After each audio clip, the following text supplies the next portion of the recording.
Raseiniai tai ne tik miestas, tai istorijos ir gamtos susiliejimo taškas, kur kiekvienas akmuo mena praeitį, o kiekvienas žingsnis veda į naujus atradimus.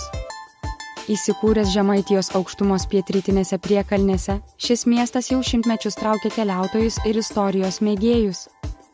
Raseinių istorija siekia gilią praeitį. Dar senovėje šiose apylinkėse gyveno žemaičiai, o vėliau miestas tapo svarbiu politiniu ir ekonominiu centru. 14 amžiuje Raseiniai buvo minimi kaip viena svarbiausių Žemaitijos gyvenviečių. Čia vyko suvažiavimai, buvo sprendžiami svarbiausi regiono klausimai. Per šimtmečius Raseiniai tapo svarbiu kultūros ir religijos centru. Čia stovi įspūdinga Raseinių Šventos Teresės bažnyčia, kuri yra vienas didžiausių neogotikinių pastatų Lietuvoje. Šalia bažnyčios iškilęs ir dominikonų vienuolynas, kuris šiandien taip pat yra svarbus kultūros paveldo objektas. Raseiniai yra nepaprastai svarbus ir Lietuvos kultūros istorijoje. Čia gimė vienas žymiausių Lietuvos poetų Jonas Mačys Maironis.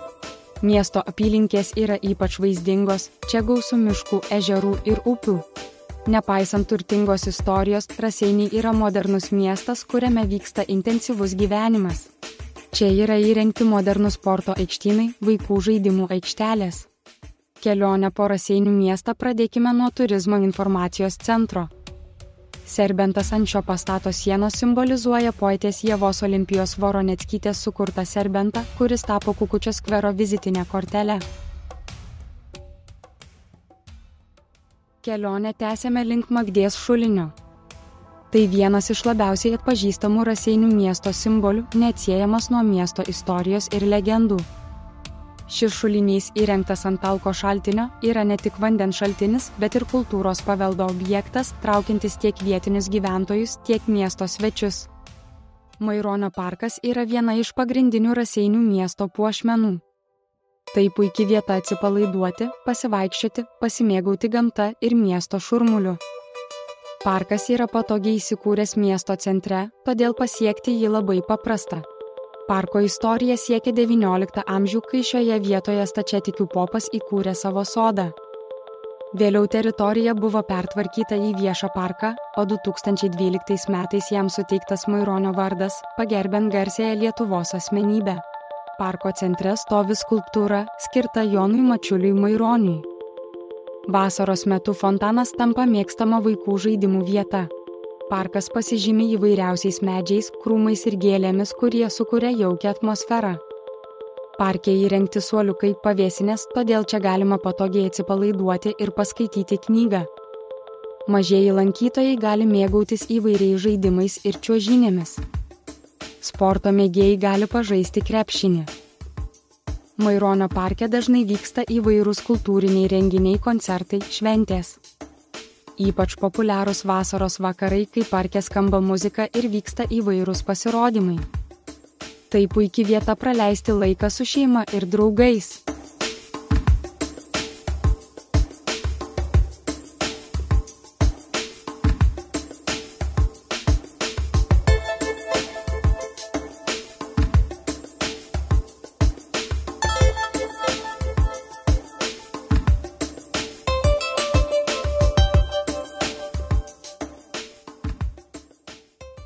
Nepriklausomybės gynėjų aikštė yra skirta atminti visiems Lietuvos nepriklausomybės gynėjams. Aikštė buvo atnaujinta siekiant pagrąžinti miesto centrą ir suteikti gyventojams bei svečiams patogią poilsio vietą. Projekto metu buvo atnaujinta danga, įrengti nauji suoliukai, apšvietimas ir kiti mažosios architektūros elementai.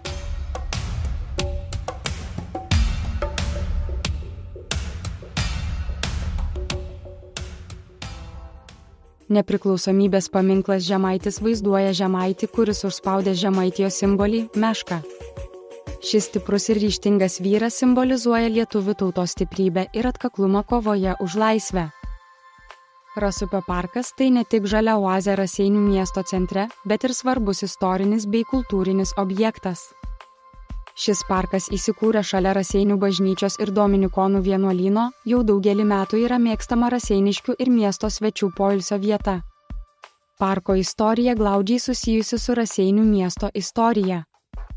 Šioje vietoje kadaise buvo senamiesčio dalis, o pats parkas pradėtas formuoti XIX amžiaus pabaigoje. Sovietmečių parkas buvo apleistas, tačiau po nepriklausomybės atkūrimo imta jį atnaujinti ir puoselėti. Šiandien Rasupio parkas yra vienas gražiausių ir moderniausių parkų Lietuvoje. Parke auga įvairūs medžiai, krūmai ir gėlės, kurie kuria jaukią ir romantišką atmosferą. Įrengtos modernios vaikų žaidimų aikštelės, kuriuose mažieji gali aktyviai leisti laiką. Jaunimas gali išbandyti savo jėgas specialiai įrengtoje riedlenčių parko trasoje. Taip pat parke rasite edukacinę erdvę, kurioje galima susipažinti su augalais ir jų savybėmis. Parke esančio tvenkinio pakrantėse įrengtos valčių prieplaukos, saloje pastatyta rotonda, o šalia veikia romantiška kavinė. Parke rasite informacinių stendų pasakojančių apie Šaltinio kvartalo istoriją, Raseinių Magdės legendą ir miesto simbolius. Vienas iš naujausių ir populiariausių Rasupio parko akcentų – tai stilinga lauko kavinė pasimatymas. Čia galima atsipalaiduoti, pasimėgauti skanių maistų ir gėrimais, bei pasigrožėti nuostabiais parko vaizdais. Parkas yra puikia vieta atsipalaiduoti, pasivaikščioti, paskaityti knygą ar tiesiog pabūti gamtoje. Parke galima užsiimti įvairiomis aktyviomis veiklomis, sportuoti, važinėtis dviračių riedlente, pasivaikščioti su augintiniu. O dabar apie Raseinių Magdės legendą. Raseinių miesto širdyje, šalia žaliuojančio Rasupio parko, slepiasi viena gražiausių ir liūdniausių Lietuvos legendų – apie Raseinių Magdę. Ši istorija, apipinta mitais ir pasakojimais, jau šimtmečių žadina smalsumą ir sukelia daugybę emocijų.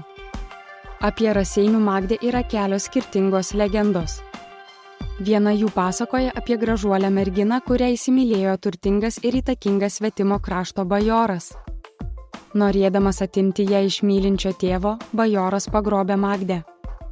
Iš sielvarto merginos tėvas išdrožė dukters skulptūrą, o iš jos akių pradėjo trykšti skaidrios ašaros, kurios virto šaltiniu.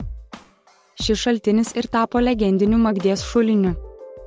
Kita versija sieja Magdės legendą su XVIII amžiaus viduryje į Raseinius atvykusią prancūzę Magdaleną, pirmąją modistę Žemaitijoje. Sakoma, kad ji išsiskyrė savo išvaizdą ir madingais drabužiais, todėl buvo lyginama su gražuole Magde iš legendos. Raseinių Magdės legenda įgavo dar didesnį populiarumą, kai ją apdainavo žymus lietuvių poetas Maironis. Jo poema Raseinių Magdė tapo tikrų himnų meilės, išdavystės ir sielvarto. Maironio kūrinys ne tik išgarsino Raseinių Magdę, bet ir padėjo įtvirtinti šią legendą lietuvių kultūroje.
Rasupio fontanas yra ne tik įspūdingas savo dydžiu, bet ir unikaliu dizainu.